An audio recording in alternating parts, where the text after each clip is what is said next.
Hola queridos amigos de Contexto. Amigos, ya se ha convertido en vamos a decir, en una costumbre los miércoles tener a Bill Wall en este programa en vivo. La semana pasada hablamos sobre el tema de la guerra en Ucrania y prometimos continuar con esta guerra entre Rusia y Ucrania, analizando los alcances del conflicto. Y hoy también queremos dar la oportunidad a si alguno de ustedes quiere opinar sobre las medidas paliativas anunciadas por el presidente Abinader la semana pasada para paliar esta crisis económica que nos alcanza en el país, así como los efectos de las sanciones impuestas a Rusia en toda la economía mundial. Por otro lado, queremos mencionar que China ha vuelto a decretar confinamientos en grandes ciudades y ha cerrado fábricas por un nuevo rebrote del COVID-19. Una de las ciudades fue Shenzhen, que es una ciudad bastante grande en el sur de China, donde se obligó, por ejemplo, a suspender la actividad de una fábrica de iPhones. Esto, fíjense cómo sigue afectando la economía. En Shanghái también se impusieron medidas. Todo este panorama lo analizaremos hoy con Bill Wall. Y si alguien se anima a llamarnos, les pido que pongan el teléfono en pantalla, recibiremos sus llamadas telefónicas con sus opiniones. Bill, bienvenido hoy miércoles de marzo. Buenos días, bien hallada, y buenos días a los televidentes, estar con usted aquí de nuevo. Me gustaría tener mejores noticias de las que tenemos, pero sí, hay que compartirlas. Sí, la verdad es que las noticias no son nada halagüeñas. Hay rebrotes de COVID, es verdad que están lejos, pero por ahí mismo comenzó esto, de manera que sabemos que esto se extiende. Los turistas rusos brillan por su ausencia, que eran una parte muy importante del turismo dominicano. La alza de los precios, el gobierno absorbió lo que fueron las alzas en las gasolinas, pero eso no quiere decir que esto sea conveniente. De hecho, hay muchos economistas que han criticado esta medida porque es un subsidio que es como echarlo al zafacón y se pierde porque no se hace nada con este dinero, pero al mismo tiempo, como le decía yo a alguien con quien hablábamos ayer, Bill, es muy difícil no hacerlo porque el pueblo lo reclama y cuando se eligió el presidente Luis Abinader, una de las demandas era la carestía de la gasolina y ahora con la guerra esto está por las nubes. Mira, pero hay que hacerlo, pero el problema es, primero, ¿cómo se va a hacer? Porque no tenemos los recursos. Si produjésemos petróleo, bueno, pero no tenemos los recursos. Y aunque hay unas reservas que el Banco Central anunció, unas reservas internacionales, monetarias, que sobrepasan los 14.000 millones de dólares, hay también compromisos que enfrentar eso y no sabemos qué tiempo van a durar las sanciones. No solamente la guerra en Ucrania, sino las sanciones. El petróleo, interesantemente, ha bajado como un 20% desde el último programa, de hace una semana, ¿no? Y eso se debe a tres factores fundamentales. Uno es que los Estados Unidos advirtieron a China en una reunión de hace 2 o 3 días, una reunión de 6 horas por el secretario de Estado, el ministro de Relaciones Exteriores en China, que si China apoya a Rusia para evadir las sanciones, entonces China estará sujeta a sanciones. Y severas, no mencionaron cuáles sanciones, severas. Obviamente hay que pensar que Occidente tiene un as en la manga, que es que si unimos los países que están sancionando a Rusia, representan sobre el 55% de la economía, el 55% del Producto Interno Bruto del mundo. China puede estar entre 15 y 20% y Rusia un 2, un 3. Es decir, que China no va a exponer el mercado del cual depende, y no solamente depende de Rusia para materia prima, depende de muchos otros lugares, y las sanciones afectan a todo el mundo. Por consiguiente, no tiene que ser parte de Rusia, ni favorecer a Rusia o favorecer a Ucrania, sencillamente nos afecta a todos.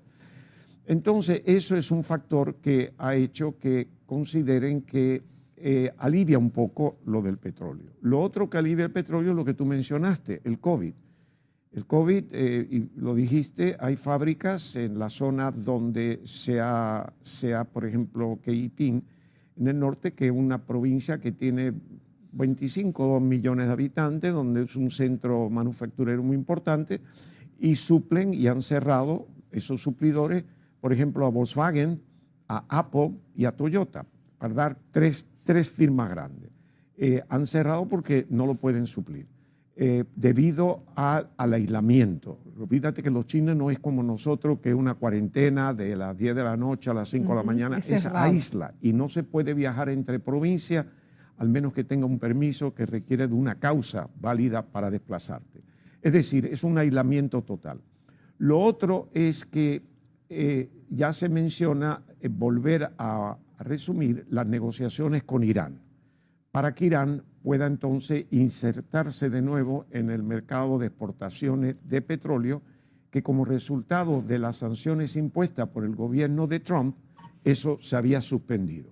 Hay expectativa de que eso se pueda volver a abrir y insertarse con posiblemente 300 a 500 mil barriles diarios, que eso ayuda.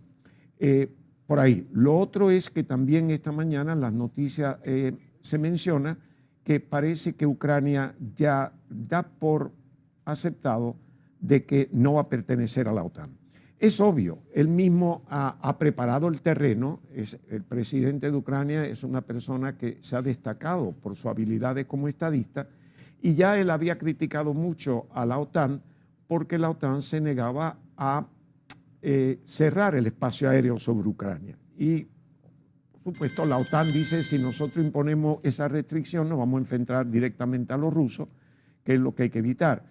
Entonces, él dice que ya no, evidente que no sirve de nada asociarse con la OTAN porque no lo va a proteger cuando realmente lo necesita. Y él sabe muy bien que la OTAN no puede hacer eso, pero va a usar ese argumento para ser realista y darle algo a Putin. No te olvides que el problema de Putin ahora mismo, que está empantanado en Ucrania, aunque esté bombardeando con mucha más fuerza, el hecho es que él no puede retirarse sin ganar algo.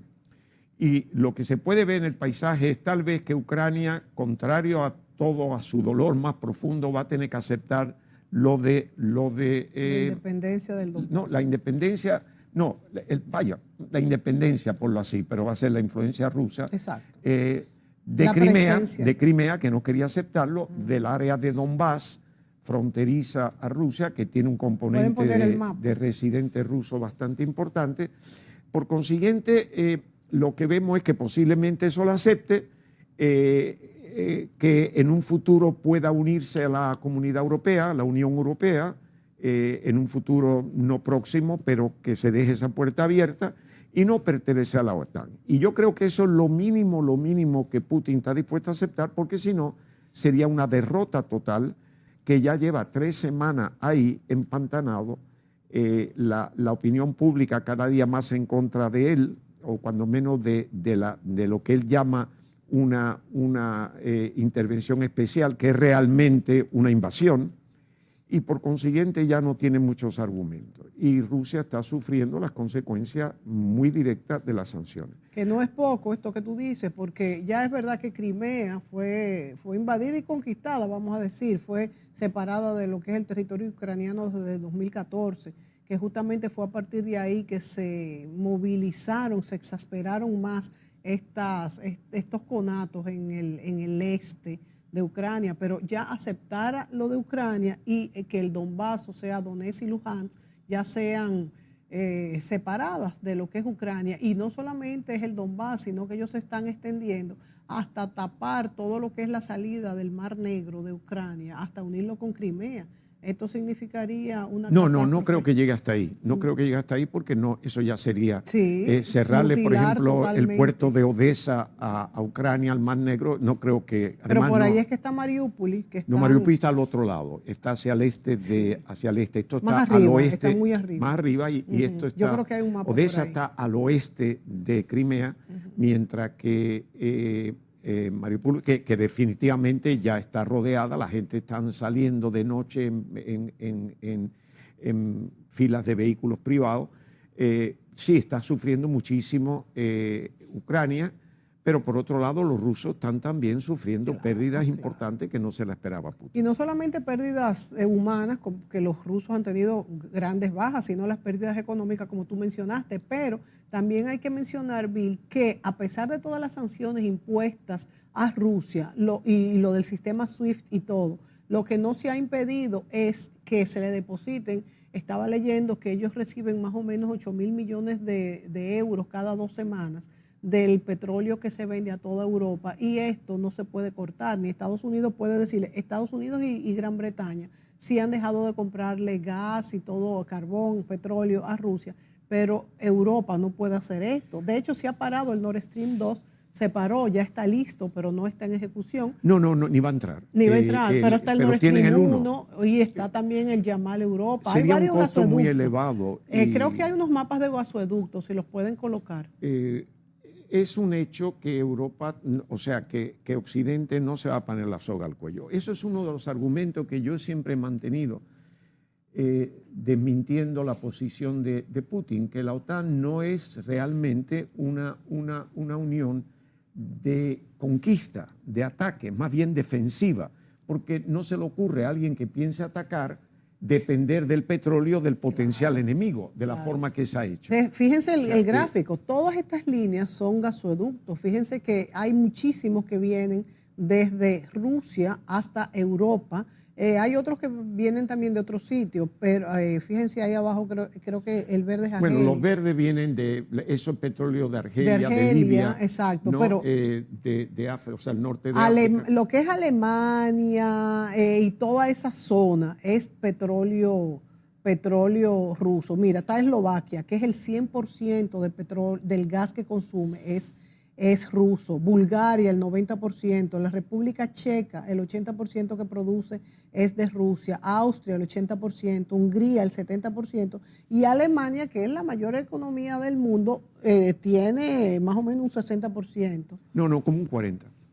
Un 40, un 50. Pero es que un 40, un 50 es mucho. Para la economía ¿Cómo alemana sustituye? ¿Cómo sustituye? Ustedes tienen las líneas negras del norte, que es el petróleo que viene fundamentalmente de Noruega. Que eso va a Francia, mayormente Francia, Holanda, tal vez hasta parte y llega a Alemania. Gran Bretaña solamente importa tal vez un 8%, un 5, un 8% de Rusia. Canadá lo mismo, pero Canadá produce 4, casi 5 millones de barriles. O sea que no son cifras grandes y Estados Unidos tampoco. España, por ejemplo, el sur de Francia, España, Italia, eso viene del norte de África, de Argelia y Libia, que son las rayas verdes. Algunas vienen más al sur, de la parte de Sudán, etcétera, que viene hacia el sur de Europa. Es decir, sí, hay una dependencia por la comodidad. Yo no creo que la OTAN realmente pensaba que Rusia podía actuar como ha actuado en el caso ¿no? Y yo creo que eso denota que en realidad no ha habido una mentalidad agresiva de la OTAN. Han estado conscientes, pero siempre pensando que los rusos no iban a actuar de esa manera. Sí, porque como tú dices, mira, aquí, fíjate que aquí está el Nord Stream 2 paralizado, pero fíjense este otro que es el Yamal Europa, que también está, y está el que pasa por Ucrania y el que pasa más por arriba, y los Nord Stream, que es que pasan por el Báltico, por el Nord Stream 1, está hace muchísimos años en funcionamiento. Te iba a decir, Bill, que, bueno, eso mismo, que supuestamente tan buena actitud hay, que todos estos gasoductos se estaban construyendo y Alemania estaba muy contenta de esta construcción. Ahora es que se ha paralizado y también es una pena porque es una inversión cuantiosa, que sí, es verdad que es más de parte de Rusia. El problema de Putin, que por donde ha salido el tiro por la culata, es que una OTAN que se hablaba mucho y había evidentemente equipos y eso, pero no representa una amenaza directamente para Rusia, ni lo va a representar como ya tiene, por ejemplo, en Lituania, que están pegados a Rusia. El problema para Putin es que él no quería dejar de tomar Ucrania por el Mar Negro y demás. Por el Mar Negro, para él, Ucrania. Sí. Y él sabía que la OTAN, si él se metía en Ucrania, se iba a poder enfrentar con la OTAN. Entonces saca la excusa de que Ucrania podía ser el punto de partida para la OTAN atacar a Rusia. Pero eso es una ridiculez, porque si la parte de Europa depende del gas ruso, no le interesa atacar a Rusia. No hace sentido. Es decir, él utilizó eso y habló de un gobierno neonazi, de un presidente que es judío, aparte de todo, y luego, para colmo de los colmos, que él se inventó de que el pueblo ucraniano se iba a levantar. Cuando entraban los rusos, lo iban a recibir como libertadores, porque era un grupo que dominaba Ucrania, neonazi, de esto. Esa es la mentalidad. Es un error. Ha hecho creer algunas personas que yo conozco de que la mayoría de la población de Ucrania es rusa. Eso no es verdad. Parece que la de esa parte. Lo que está en la frontera, el exacto. 69%. Pero eso pasa como México y Texas, que está pegado acá a México. Esto es que él pensó, se hizo creer que Ucrania iba a apoyar a los rusos como llegaron. O sea, como libertadores básicamente. El 67 a 68% de la población de Ucrania habla ucraniano y solamente un 28, un 29 que habla ruso. Los que están, como tú dices, pegados a la frontera y los que estaban en Crimea por las bases navales que tenían los rusos en Crimea originalmente. Es decir, que si tú analizas eso, no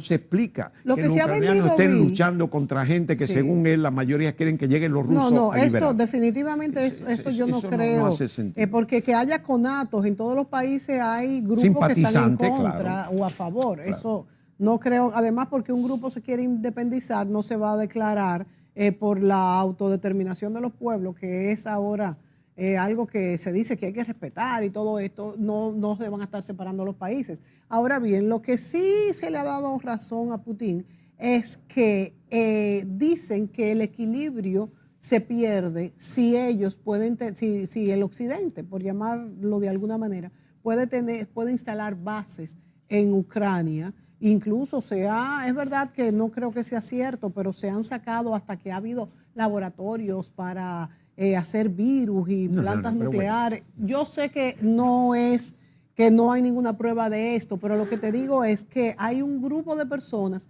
que dice que el equilibrio de las dos grandes potencias se pierde si ellos están tan cerca de Rusia. Quiere decir que no se le permite que los países cercanos que ven a Rusia como una amenaza, porque lo ha probado en Georgia, lo ha probado aquí y lo ha probado en Bielorrusia, que es un monigote de Putin, ¿verdad? Para tener bases cerca de Polonia, ¿verdad? Sencillamente, eso sí se acepta. Rusia con 17 millones de kilómetros cuadrados, con armas nucleares, potencia extraordinaria, quiere que esos países ellos lo controlen para defenderse. ¿Defenderse de quién? ¿Quién ha mencionado jamás en la OTAN que van a atacar Rusia? La OTAN desde un principio, y yo fui militar británico en el año 58-59 y el enemigo nuestro supuesto era la Unión Soviética. ¿Por qué? Porque estaban ocupando países como Polonia, una gran parte de Alemania, pero Alemania era el enemigo de la guerra, Checoslovaquia, que era entonces Checoslovaquia, Hungría, todos esos países estaban ocupados por tropas rusas. Y esos países querían ser independientes porque lo habían sido antes, ¿verdad? Entonces, el enemigo era que ellos iban a venir con un bluff de 50.000 tanques y cosas que después se descubrió que no llegaban ni a 20 y además de eso muchos eran viejos. Pero eso fue después que cayó la Unión Soviética. Es decir, ese cuento de que tenemos esa protección, ¿protección de qué? Si hoy tenemos misiles de alcance de 1.000 kilómetros, de 500 kilómetros, no hay que cruzar la frontera con un fusil para ocupar nada. Bill, pero también Putin ha dicho en discursos justo antes de la ocupación, cuando había desplegados algunos efectivos de la OTAN dentro de los países de la OTAN, pero en las fronteras, que de quién era que quién era el enemigo, que de quién se querían defender, que si era de él, justamente poniéndose del lado contrario. Pero claro que sí, porque es que el país, la Unión Soviética ocupó Europa occidental y no se hubieran ido si no cae la Unión Soviética. No se hubieran ido. Esos países querían volver a ser libres. Checoslovaquia quería ser libre, Hungría quería ser libre, Polonia quería ser libre. Entonces, francamente, y no se iban a ir si no se cae la Unión Soviética, hubiera creado una guerra. Eso sería muy bonito. Esos son los deseos de poderes que lo tuvieron los zares y después los soviéticos. Eso no es así. Esa permanencia ahí hace que esos países le teman a Rusia. Intervinieron en Chechenia, intervinieron está bien, pueden decir lo que quieran, intervinieron en Georgia, que no era una amenaza para Rusia. Ellos cuando ven que hay un gobierno que no está de parte de Rusia, cerca de la frontera de Rusia, no lo aceptan y alegan amenaza. Pero ¿qué amenaza puede representar Ucrania con 44 millones? La amenaza era cuando tenían armas nucleares que de hecho eran rusos, porque era parte de la Unión Soviética, y se la quitaron cuando le dieron la independencia. Es decir, que indudablemente son excusas. Él quiere esas excusas. Él tiene un gran problema que es complejo. Rusia era, junto con los Estados Unidos, las dos superpotencias militares del mundo. El problema de él no es necesariamente Estados Unidos, es China. China hoy Sin embargo, fíjate supera. que China no ha tomado ninguna posición radical con ninguno de los dos bandos. Pero claro Incluso que no. se dice que China no quiere revoltear a los habitantes de Taiwán, de la República No, China. eso no es eso. China, Taiwán es otro caso muy diferente. No podemos comparar, podemos hacer No, comparaciones. además son chinos. Pero no lo No mismo. es el caso China de- siempre ha dicho, y yo estoy de acuerdo, de que Taiwán es parte de China. Y lo es. Punto. Geográficamente, históricamente. Eso se creó en el 49, por la Guerra Fría.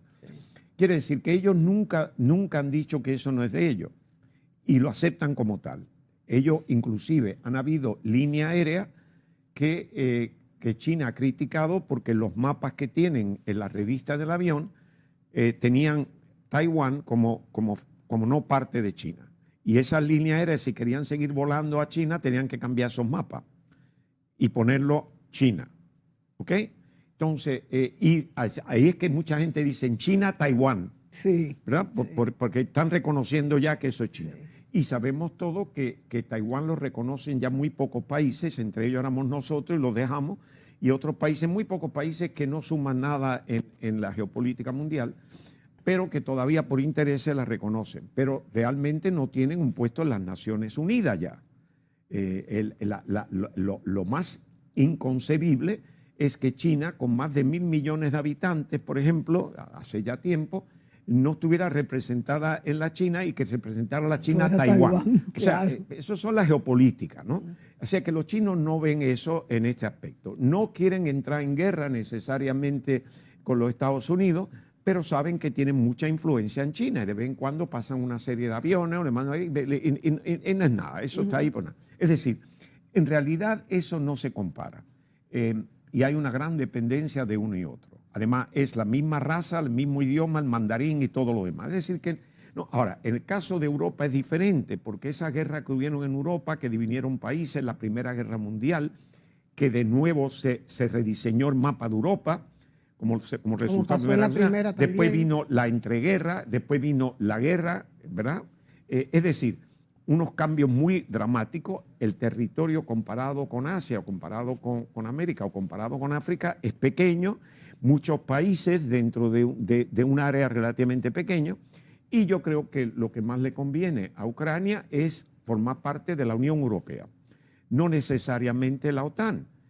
Por ejemplo, Suecia no es parte de la OTAN. Pero fíjate que también cuando quisieron formar parte de la Unión Europea fue que comenzaron los conatos de desórdenes con el Euromaiden y todo eso. Bueno, sí, pero realmente formar parte de la Unión Europea no creo que los rusos tengan problema con eso, porque además tienen a Turquía, Sí, claro. que es mucho más potencia militar y económica que Ucrania. Y pertenece a la OTAN también. Y entonces es de la OTAN y lo tienen ahí, o sea que no le dicen nada a los turcos, por supuesto, porque ya eso es otra cosa. Es decir, la cuestión es que él tiene que entender que si tiene los armamentos que tiene, aunque yo empiezo a dudar de la eficacia de la Fuerza Armada rusa por esta campaña de Ucrania, me parece un poco decepcionante. Pero ¿tú crees que desde el punto de vista de ellos debieron haber sido más fuertes? Tendrían que haber sido más rápidos. Más rápido. Lo que están mostrando es que no tienen Sí. la capacidad logística o esto, porque no es una guerra que no hemos tenido guerra de esa índole realmente. La guerra que hemos tenido, la más parecida puede ser Irak, la última, ¿no? Sí. Que se creó un ejército grande y de aliados e intervinieron y en 8 días salió Hussein. Es decir, que ahí no es diferente, pero lo prepararon bien y tenían una superioridad. Aquí estamos viendo un desgaste de la fuerza rusa, muchísimos caídos Y realmente ese convoy de 64 kilómetros, eso no sé dónde anda, pero eso lo han interrumpido ya varias veces. Es decir, es triste ver porque se está desnudando, ¿no? En el hecho de que eso tenía que haberse hecho, si tenía ese poder tan grande, en cuestión de una semana, vamos a ponerle 10 días como mucho, y ya tiene un fait accompli. Sí, pero esto le está dando de larga, está creando un problema y está creando la reactivación militar fuerte de la OTAN, porque ahora mismo... Sí, que eso ha sido revertido. Alemania se ha vuelto de lo que quería de no querer saber de guerra. Claro. Alemania hoy se va a gastar 115 mil millones de euros en armamento. Bueno, el que vino, vamos a decir, a salirse con lo que dijo fue Trump, que dijo que los países de la OTAN tenían que seguir invirtiendo el 2%. No tenemos que ir a la pausa, Bill. Vámonos a la pausa y volvemos con este tema.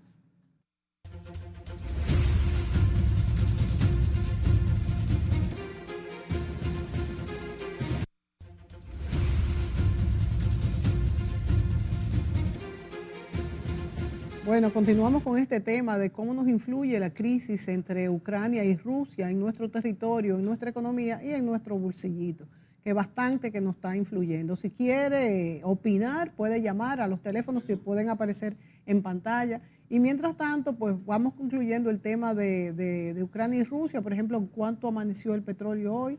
Bill, ya sabemos que se subsidió, que no hubo aumento de las gasolinas en este último viernes. Pero se ha subvencionado mucho, aunque no haya subido, subirá este viernes. Mira, es un fenómeno interesante. Lo que nos estamos enfrentando no es necesariamente en algunos productos una curva ascendente de manera, ¿qué te digo yo?, de un progreso así estable. Lo que estamos viendo es la volatilidad de los mercados. Y ayer, casualmente, analizando este tema, vi que el petróleo, el de Texas, el liviano de intermedio de Texas, cerró a $96. Ese $96 representa una baja de un 20% desde el programa que hicimos el miércoles pasado.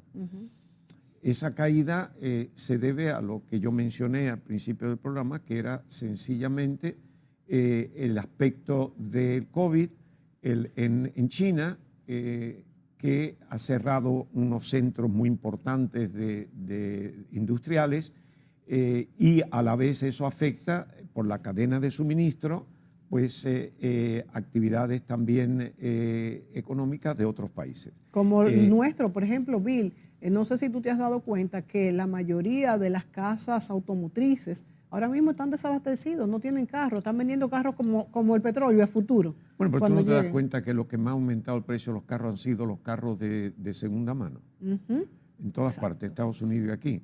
Ahora, lo que sí tenemos que ver con el petróleo es que casualmente vi que las medidas que se tomaron aquí paliativas, que anunció el presidente precisamente hace una semana, decía que el petróleo, si estaba entre 95 y 115 el barril, se quedaría con el precio del 4 de marzo, se quedaría tal cual, o sea, no subiría en consecuencia. Si baja de esos parámetros, entonces vuelve a calcularse normalmente. Interesantemente, ayer cerró a 96 y pico. Y eso es muy interesante porque fíjate qué coincidencia que todos esperamos que estuvieran 120, ¿no? De manera que seguimos con el mismo precio, pero por poco. Ahora, esto no sabemos si va a ser duradero o es pasajero, depende cómo todo esto termine. Pero vi que de ayer a hoy, porque tengo aquí la información virtual, a las 9:15 esta mañana, en el NYMEX, en el mercado de Nueva York, el barril estaba de Texas a 98.42. Está en estos instantes. Y el Brent, eso se entrega en abril, 1 de abril, los contratos futuros, no está el spot.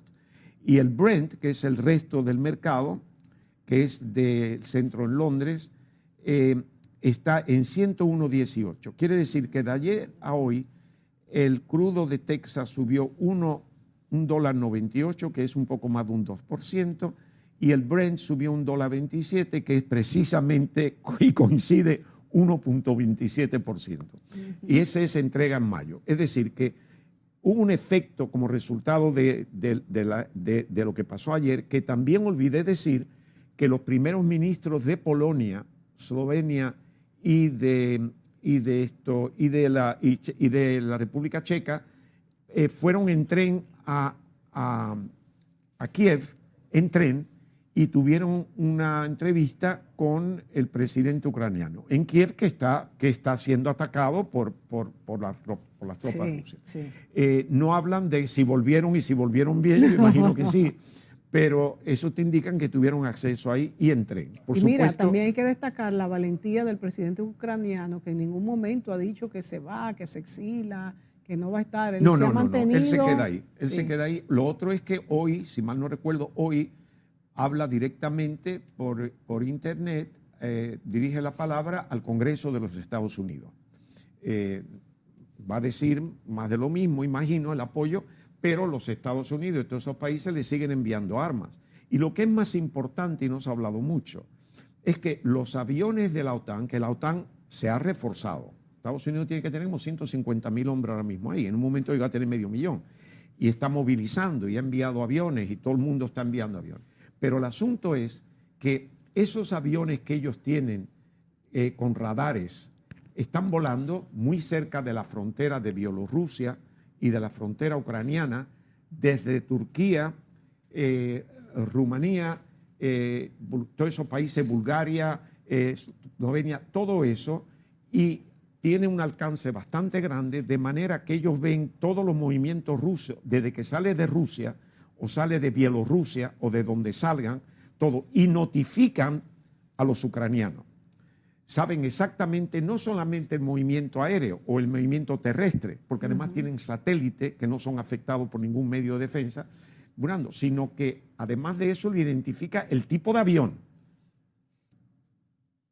Todo se lo identifica. Es decir, que están recibiendo una serie de información Ucrania que le permite aumentar su grado de defensa. Eso es uno de los motivos que le ha dificultado más a los rusos hacer un avance rápido, que los otros están sobre aviso, y eso los rusos no lo pueden impedir, al menos que ataque a la OTAN. Se dice que están muy cerca los rusos de la frontera de Hungría y que esto también puede presentar cierta amenaza para los países de la OTAN y darle pie a que ellos... Bueno, pero si están cerca de Polonia, que es el que más no quiere ver a los rusos, porque además tiene Bielorrusia con problemas. El hecho es que sí, pero la OTAN pero tiene... no creo que ellos se metan en ese No, conflicto. no se van a meter. Rusia no se va a meter en eso porque no va a ganar. No les la conviene. guerra. No va a ganar. Si se va a nucleares, perder lo que ha gana ganado. nadie. Pero si se queda en armas convencionales, no va a ganar la guerra. Para darte una idea, ahora mismo hay una maniobra que se había planeado hace tiempo en las costas de Noruega, que lleva como 35.000 efectivos de la OTAN. Hay un portaaviones británico, uno de los últimos que tienen, submarinos, buques de desembarco, buques de varios países, desde Alemania, Estados Unidos, Gran Bretaña, Noruega, España, Portugal, toda la OTAN. 35.000 que están haciendo maniobras de desembarco en Noruega, evitando o tratando de reconquistar que un país haya invadido Noruega y ellos vienen para sacarlo de ahí. Fíjate bien, ahora mismo, 35.000 efectivos. En el mar Báltico ya hay buques americanos de combate. Y no hablemos del Medio Oriente, que hay buques de la OTAN de combate. Es decir, sin querer, Putin está movilizando la OTAN. Y lo otro es que estudiosos de la materia dicen que Alemania, con el cambio dramático ahora de rearmarse, Alemania puede llegar a ser el tercer país de potencia militar, la primera de Europa, porque ellos no se van a gastar mucho en buques, eso se encargan los otros países, pero sí un ejército de tierra, que es la superioridad que Rusia tiene en Europa. Y cuando esa gente se armen, ya tú sabes la mentalidad de los alemanes. Entonces, quiere decir que está trayendo eso, pero está hablando de que se puede ser un ejército superior al ruso por la tecnología, porque la tecnología occidental es superior a la rusa. La rusa pueden sacar un misil nuevo, pero eso no quiere decir que lo están produciendo. Tienen sí, cuestiones nucleares. Nuclear sí, pero no tienen la tecnología Y otra cosa es que los rusos pueden sacar, por ejemplo, 10 aviones, 20 aviones, 3 aviones. Los Estados Unidos tienen 10.000 aviones. O sea, que es que la economía no le da a los rusos para armarse de esa manera y tan ahora masiva. están peor. Y ahora están peor. A pesar de que del gas y el petróleo. Y Turquía, Bill, porque Turquía es parte de la OTAN, pero no de la Unión Europea, y de esto se ha hablado mucho. Quizás esto pudiera acelerar su entrada en la Unión Europea, aunque ya últimamente no se está hablando de esto. Turquía ha tenido problemas que no llena los requisitos de la Unión Europea. Por ejemplo, un 3% de déficit de Producto Interno Bruto como máximo. Turquía ha tenido problemas. La moneda turca, la lira, bajó muchísimo. Y después tiene algo que es la personalidad del presidente, que no encaja muy bien con la mentalidad de los países occidentales. Es un poco dictatorial, ha sido muy criticado. Tuvieron también problemas con los países europeos por la entrada a Europa a través de Turquía de los refugiados de Siria, del Medio Oriente. En fin, pero Turquía sigue anexado porque Turquía ve más el peligro ruso que los problemas con Occidente. Y esto yo creo que está claro que ellos no se confían.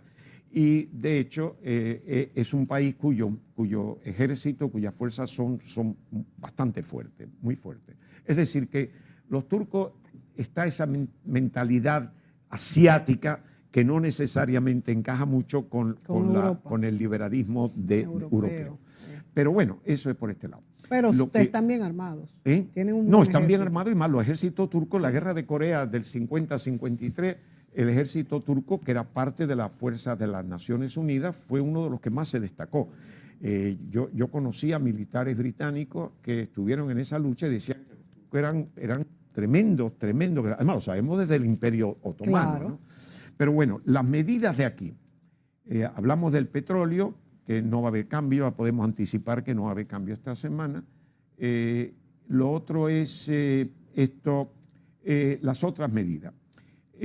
Entiendo que hay alimentos de primera necesidad por la canasta familiar que se incluyeron en estas medidas paliativas a cero tasa de arancel. La Asociación de Industria de República Dominicana ha expresado su objeción a eso. Considera que cero tasa real. Yo creo que sí, que se debía revisar esto. Por ejemplo, el cerdo que ya no viene libre de arancel de los Estados Unidos por el DR-CAFTA desde el 2020. Porque nosotros tenemos que pensar que estas son medidas de corto plazo, pero que pueden tener un impacto a largo plazo si afecta el motor productor del país. Lo que a nosotros nos hace competitivo en el Caribe, uno de los elementos que nos hace competitivo en el Caribe, en la cuestión de turismo, frente a los países de la cuenca, es que somos casi autosuficientes en muchos productos agrícolas. Eso quiere decir que nosotros no dependemos de importaciones como la mayoría de las islas, por no decir todas, desde Puerto Rico, bueno, hasta Cuba, que no tienen medio suficiente, y una de las quejas de los turistas en Cuba es que la comida es pésima porque no tienen recursos para importarla y ya sabemos el problema que tienen. Pero aquí nosotros tenemos la ventaja de que tenemos una producción rica del campo y que lo reconoció precisamente las autoridades dominicanas cuando dejaron el arroz fuera de eso, porque el arroz es muy susceptible y hay presiones inclusive de Estados Unidos con el DR-CAFTA, que Estados Unidos sí provee muchos subsidios a su sector agrícola, de hecho a casi todos los sectores, pero vaya, sector agrícola, y se dejó el arroz sabiamente fuera. Pero también tenemos que pensar en los otros productos que tenemos aquí.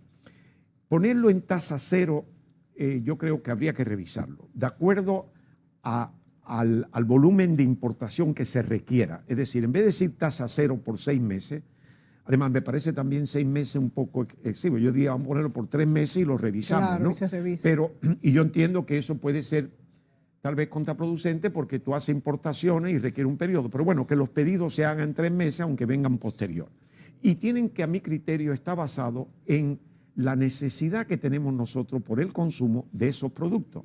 Pensando siempre que tenemos que hacer, paralelo a eso, una inversión, fomentar el gobierno inversión en el productor nacional. Solo así se justifica. Y entonces se puede hacer. Si no, podemos crear un impacto donde venga importación masiva, porque claro, el sector privado obviamente busca oportunidades y tú puedes traer y entonces nos vamos a encontrar que va a ser en detrimento de la capacidad productiva del país.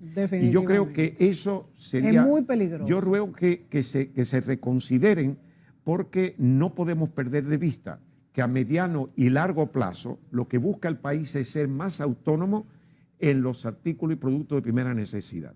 Y que el campo dominicano nos da una ventaja competitiva frente no solamente a nosotros, frente a Venezuela inclusive, que nunca invirtieron en el sector agrícola, frente a otros países y que eso nos da una fuerza de no depender. Así como dependemos del petróleo y dependemos de pesticidas y dependemos de ciertos productos, pero esos productos, esa materia prima, sí podemos ponerla a tasa cero, porque eso es para mantener nuestra industria funcionando y expandirla. Pero yo poner tasa cero a todos 60 y tantos productos, yo entiendo que sí, que eso se vende bien, pero va a tener la reacción del sector industrial. Se vende bien porque la gente cree que van a llegar más baratos los productos a la mesa de nosotros, pero al fin y al cabo eso va a causar en sí mismo inflación cuando todas estas personas pierdan su trabajo. Mira, nos tenemos que ir a la pausa, Bill. Volvemos inmediato.